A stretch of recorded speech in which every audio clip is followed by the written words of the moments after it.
যে তমলুক লোকসভা কেন্দ্রে ভোটের 3 দিন আগে নন্দীগ্রামে খুন হয়ে গেলেন এক বিজেপির সমর্থক।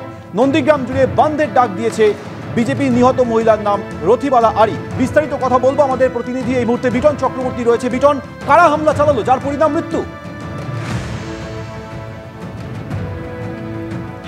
দেখো, বিজেপি তরফ থেকে যেটা অভিযোগ করে বলা হয়েছে যে তুমি জানো যে আগামী শনিবার দিন রয়েছে এই তমলুক লোকসভা কেন্দ্রের নির্বাচন এবং এই তমলুক লোকসভার মধ্যে পড়ছে নন্দীগ্রাম বিধানসভা। সেই নন্দীগ্রামের যে সোনাচূড়া মনসাবাজার এলাকা রয়েছে সেখানেই গতকাল রাত্রিবেলা কিন্তু যেটা বিজেপি তরফ থেকে দাবি করা হয়েছে যে তাদের কর্মী সমর্থক তারা কিন্তু বুথ পাহারাতে ছিল, তারা গ্রামের মধ্যেই ছিল।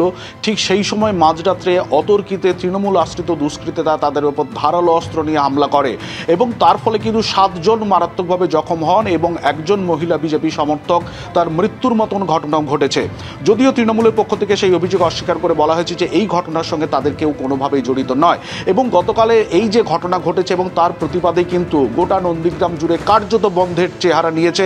এই মুহূর্তে দেখা যাচ্ছে যে দোকানপাট সর্বত্র কিন্তু বন্ধ হয়ে রয়েছে এবং আজকে শেষ নির্বাচনী প্রচার এবং শেষ নির্বাচনী প্রচারে এই যে তোমার নন্দীগ্রাম বিধানসভা রয়েছে সেই নন্দীগ্রামে কিন্তু সভা করার কথা রয়েছে শুভেন্দু অধিকারী, রাজ্যের বিরোধী দলনেতা। ঠিক তার আগেই তারই দলেরই একজন মহিলা সমর্থকের মৃত্যুতে কিন্তু রাজনৈতিক পারদ তুঙ্গে উঠেছে এবং গোটা এলাকা জুড়ে এই ঘটনাকে কেন্দ্র করে রাজনৈতিক উত্তেজনা ছড়াবে। তুমি আমাদের সঙ্গে থাকো।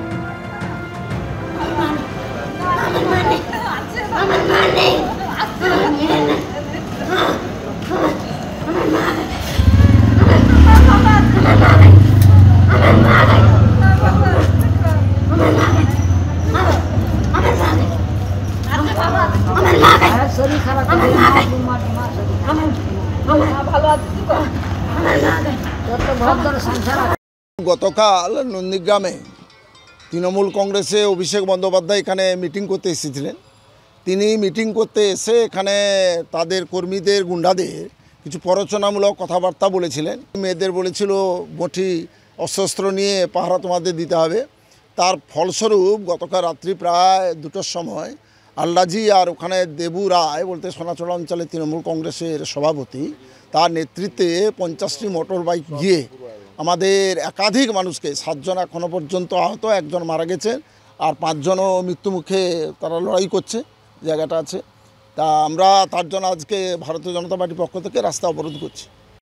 আমরা আবারও চলে যাব, আমাদের প্রতিনিধি বিটন চক্রবর্তী রয়েছে। বিটন, এই যে রাজনৈতিক হামলা, রাজনীতির এই যে চোখের জল আর কবে বন্ধ হবে বিটন?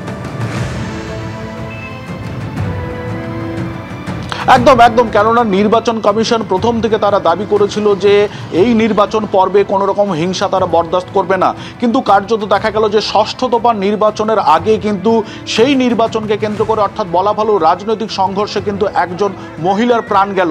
এইটাই সব থেকে বড় বিষয় যে সৌমেন তোমাকে মনে রাখি যেখানে শনিবারের নির্বাচনও রয়েছে সেই নন্দীগ্রাম, যে নন্দীগ্রাম 2007 সালে কিন্তু আন্দোলন ঘিরে দেখা গেছিল গোটা রাজ্য তোলপাড়। সেই নন্দীগ্রাম, যে নন্দীগ্রাম রাজ্যের বিরোধী দলনেতা শুভেন্দু নির্বাচনী কেন্দ্র, সেই নন্দীগ্রামে কিন্তু এক মহিলা বিজেপি সমর্থকের মৃত্যুকে কেন্দ্র করে কিন্তু রীতিমতো রাজনৈতিক তৎপরতা যেরকম ভাবে রাজনৈতিক পারদ যেভাবে চড়ছে একই রকম ভাবে কিন্তু সেই যেন পুরনো ছবি যেন ফিরে আসছে। সেই রাস্তায় কাঠের গুঁড়ি ফেলে অবরোধ, সেই গোটা এলাকাতে মিছিল, সেই কার্যত দোকানপাট বন্ধ করে বন্ধের চেহারা, সেই ছবি যেন ফিরে আসছে আজকে নন্দীগ্রাম জুড়ে। একেবারে বিজেপির মহিলা সমর্থকের মৃত্যুর পর নন্দীগ্রাম জুড়ে বন্ধের ডাক দিয়েছে বিজেপি। তোমাকে আপাতত ধন্যবাদ বিটন।